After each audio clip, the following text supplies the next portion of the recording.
मला ना लग्नाच्या आधी बऱ्यापैकी स्वयंपाक येत होता, म्हणजे ऑलमोस्ट घरातलं रोजचं भाजी भाकरी चपाती ह्या सगळ्या गोष्टी छान यायच्या. मला असं वाटायचं ठीक आहे, लग्न झाल्यानंतर मला काही टेन्शन नाही, भाकरी चपाती भाजी वगैरे छान येते.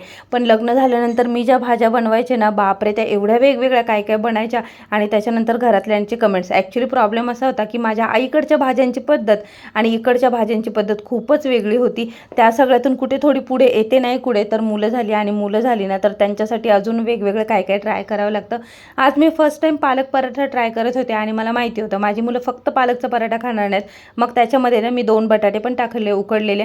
मस्त पीठ वगैरे मस्त मळून घेतलं आणि मी खूप प्रयत्न केला चौकोनी किंवा त्रिकोणी पराठा बनवायचा, पण माझा काही बनला नाही. तो गोलच बनत होते काही केलं तरी. आता मला त्याच्यासाठी वेगळी प्रॅक्टिस करावी लागेल. मस्त गरम गरम पराठ्यांना तूप लावून घेतलं, द्वितीला आणि हर्षला खायला दिलं.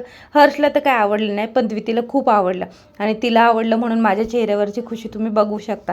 संध्याकाळी मिस्टर ऑफिसवरून आले, सगळ्यांसाठी चहा ठेवला आणि रात्रीच्या जेवणामध्ये ना आज मस्त मिसळ बनवली होती. हा अमरनाथचा प्रसाद होता. आत्या अमरनाथवरून आल्या होत्या. होप सो व्हिडिओ आवडला असेल. Stay tune. बाय.